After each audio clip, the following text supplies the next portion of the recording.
What's up, guys? Today we are looking at making an Hedera price prediction. We're going to look at an action plan to actually increase Hedera's price. This is going around. We're going to look reports about a supply increase, and we're going to dig into Hedera adding a new council member. Always a big piece of news, so let's check that out today on Frugal BC. By the way, if you haven't already, please hit the like and subscribe button. As I always say, you don't have to smash it. You could just press it gently. It works just fine. You know, the main premise of this channel is we just bring you the truth. No FUD, no shilling. Just what's happening, whether that's good, bad, or ugly, everything in between. That's how we handle it on this channel, and we're always doing the experiment and trying things out and letting you know how they go. So if you appreciate that kind of stuff, love it if you hit the likes for the algorithms and all that, as well as subscribe to the channel so you can see all our videos. And since this is a Hedera and not an Algorand video, I do want to give a really quick shout out to our sponsors, Non-Fungible Domains. They make those .algo addresses, and Fractal Monsters you can play on the Algorand blockchain. You can actually play the game for free. Both of those links in the description. And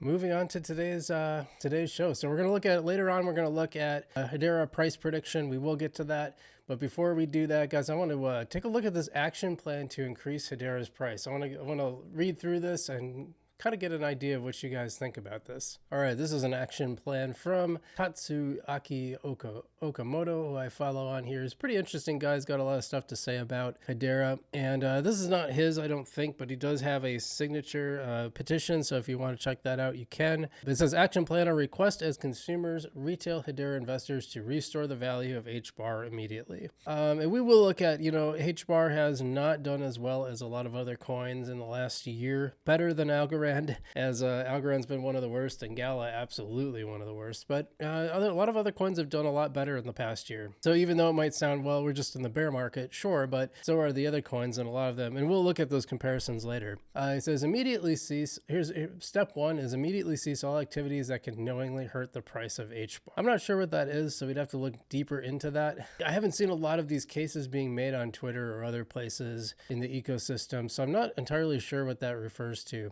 Immediately create a contingency plan to increase the price of HBAR. And I wonder about this because, you know, like a foundation has to be really careful about what they say about price. Of course, they want the price to go up, but they have to very publicly be very careful about what they say. All governing council members are forced to implement the Hedera network at a minimum of 3,000 transactions per second throughout the use case, or buy 1.5 million HBAR from the public market. I don't know if that's a great idea. I mean, because they didn't sign on with that. If that might be something better, that if you had done that in the first place, you said, hey, this comes with a buy-in, you got to buy so many HBAR. I don't know about 1.5 million, but you know, maybe there's some buy-in, but they're running the nodes. I think that's a pretty valuable service. So I'm not sure if I agree with that or not. 3 can't be achieved within 6 months, which I don't think it will. Yeah, it says the governing council members should leave the governing council. I think that's a bad idea. You got like all these people supporting Hedera and you want to push them away. That's a terrible idea. 3 and 4 are not implemented by members. Should be forced to leave the council, issue a public letter of commitment to the Hedera network and explain their inaction. I just don't, what's the point of this? You want people using it. I don't think it's a good idea to have forced use of anything. Like, it's a terrible idea. All governing council member meetings are to be conducted in public live streams. I don't hate that. I like transparency.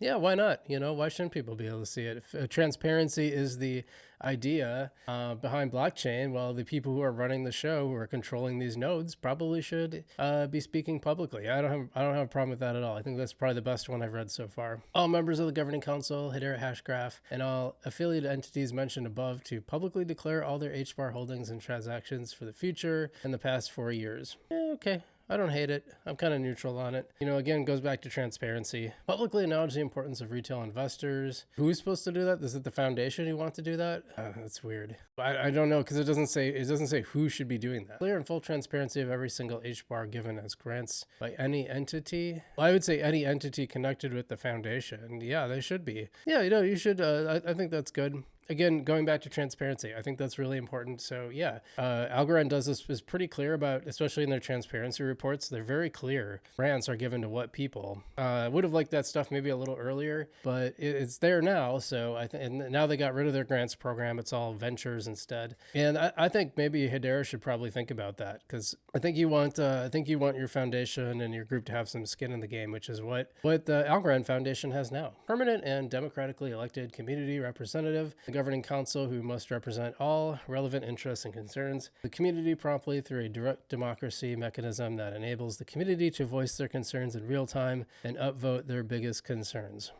Yeah, I kind of like that. Is that person going to run a node, or are they going to be in charge of a node? I think that's a good idea. Why not? So yeah, I don't mind that one. We only got a few more left of these, but they're worth reading. Any compensation or salary that is paid through the conversion of HBAR at any point in time should be publicly known. So the foundation is kind of, the Algorand Foundation is kind of doing this right now.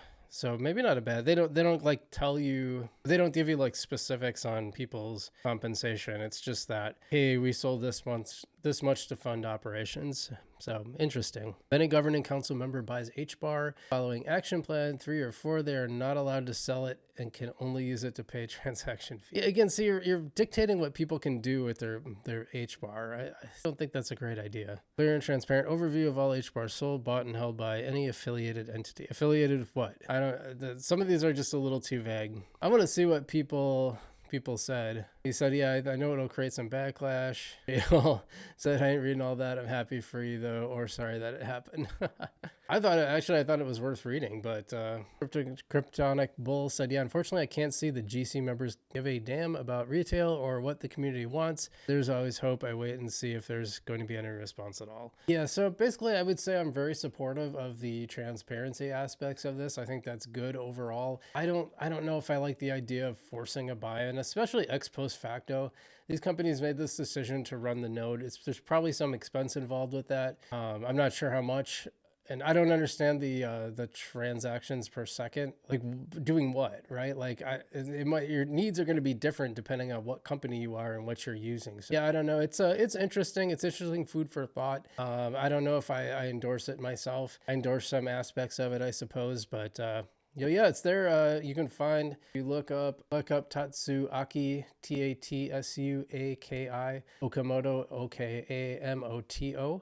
On Twitter, and you can, you want to sign that petition, you can. Well, speaking of supply, there's always a little bit of talk about price action when supply is released. We just had another report of more supply being released, so let's take a look at this. This is from Michael. It says, based on the latest Treasury report, greater than 10% of the total supply was released between Q4 and Q1 of 22 and 23.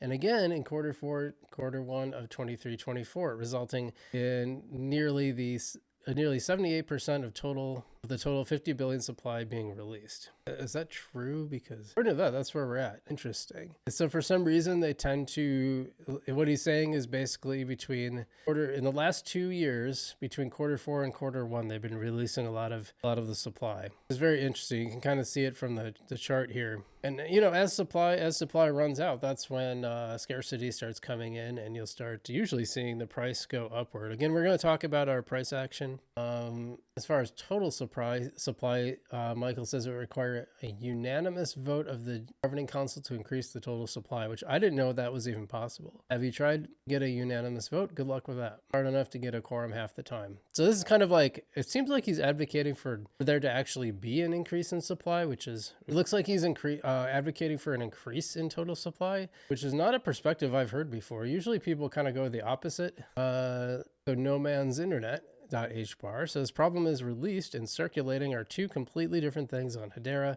Foundations are holding the vast majority, hundreds of millions of release supply, but they won't be circulating until they dump on every from now until $42 or zero. Interesting. Yeah, that's is it though? Because I know the foundation has a huge, maybe it works a little differently on Hedera or versus Algorand, but like Algorand's foundation has a big chunk of the supply, but it's not really considered release until they put it in the ecosystem. So, is circulating, if it's circulating, isn't that, what's the language they use specifically? It just said total supply was released, but there's nothing in the documentation that he provided. Screenshot, I guess. So yeah, it's hard to know exactly what they're talking about. You really have to drill down to the terms because yeah, there is a difference between it circulating in the ecosystem and the foundation holding on to it, governance council in this case. So Very interesting. Well, speaking of the governing council, there's actually a new member. This is always a big deal in the Hedera ecosystem when they add a new member, and they got a brand new one, and it's a little bit different than the other ones. Let's take a look. You may have seen some of their products when you go to the gas station or to the grocery store. Here's right from Hedera itself. So we are excited to announce that MDLC International, the multinational food company behind iconic brands such as Oreo,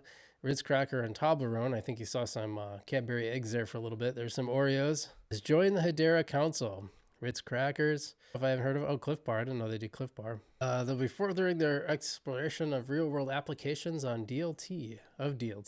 Apparently, they plan to actually be using it. I would be curious what governing council members are using what. By joining the Hedera Council, MDLZ strengthens its position at the forefront of digital transformation and is working to develop DLT-enabled solutions on the Hedera network, initially focused on supply chain management and enhanced consumer engagement opportunities. We're looking forward to seeing how this new partnership between Hedera and MDLZ International will further demonstrate the value of DLT through enterprise applications, showcasing real-world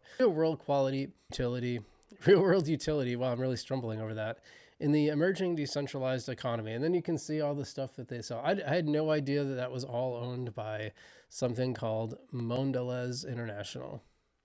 Mondelez. Yeah, that's a lot of stuff. I mean, I like wheat thins, actually. I eat those with cottage cheese. Interesting to see that. All the stuff you see on your shelf, it's all by that company. Very interesting. He's like, this person says, yeah, let's have some QR codes on Toblerone to get a free NFT from time to time. I can see stuff like that. Could be interesting. But lastly, I kind of just want to go through a little bit of a price prediction and talk through some numbers on here. So one of the first things I want to talk about with Hedera, so last time hitting its peak number was about a 16x. So from the bottom right now, it would be at about 80 cents. And do we have reason to believe that might be otherwise? Let's take a look at Hedera here. By the way, did you guys know that Hedera dropped down to 39? It was a lot higher before, wasn't it? It was in the low 30s, as I recall, or maybe even high 20s. Track the price, but I don't always pay attention to market cap super closely, but kind of, I wonder if I imagine that's concerning for some people. And I find that a little concerning, you know. Of course, we're up today, and we're up on the 7-day, up about 9% on the 7-day. So, you know, a lot of people are probably happy with that. I'm up on my HBAR. I haven't taken any profit, but I am up because my average buy-in is around 6 cents. So if you bought in the bear market, which is generally where you should buy that stuff, I mean, you're up, right? So a 16, like I said, a 16x from where bottom of the bull market, which is what it did last time, would put it at about 80 cents. I'm thinking 80 cents to $1 might be a good target. This is where it's at a year ago. Now that's disturbing because a lot of coins right now in the top 100 are well past their 1-year mark, and HBAR is way down. Let's do a little comparison. First, some good news.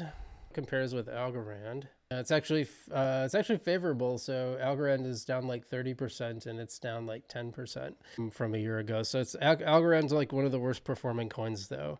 So it would actually do even HBAR would do even better against do even better against Gala. Gala just did terrible. How about Cardano? I saw people complaining about Cardano's price this morning. Let's take a look at that. I like doing these comparisons. Yeah, so ADA's actually up like 35%. It looks like. As a fact, we can be more precise. Yeah, right around 45. Right around 45. Oh, and even ADA, people were complaining about ADA today. How about just regular old Bitcoin? Let's do our top one, because everyone says like, oh, Bitcoin's dead, price action sucks now. Well, Bitcoin's over 100% up from a year ago. So Hedera, yeah, sitting about 18.6%. About Ethereum. Ethereum's up at like, what is that, 60, 70, around 70%. So this one's going to look bad because Solana's way up. You can do this. You can run all these comparisons with all these different coins. Yeah, look at Solana just went bananas. Now you can see that they were tracking for a while. They were pretty close. And yeah, Solana's just taken off like crazy lately. Do I think that's a better project? No, but some people like stuff better than others. So I guess the bottom line is like, I don't see much reason to think that it will do more than it did last bull run in terms of how many times up from where its bottom was 5 cents, 16 times puts it around that 80 cents to $1 range. I can't see it going too much more than that, but you know, it's one of those things like, it doesn't matter. I don't think price predictions are that valuable anyway. People like to search for them, but everything's going to go up in a bear market, in a bull market, excuse me, from the bear. That's what we're heading into, especially after Bitcoin halving happens. So you will see Hedera go up, as you probably see a lot of other coins go up. I always say you should have a basket of them, because you don't really know which ones are going to really pop off. Hedera could prove us all wrong, could really pop off. I just think usually your best bet is look at what they've done in the past, and usually that strength kind of gives you a rough idea what they're going to do in the future from my observations. So we'll see. You know, it could again, the penalty for being wrong isn't really that bad. If I have a bunch of HBAR and it goes up a little, okay, that's kind of what we thought would happen. If it goes up a lot, well, cool. It's good to be wrong. So that's my assessment anyway. Let me know what your price prediction is in the comments below. I'm Frugal BC. Stay safe out there, and as always, I'll see you in the future.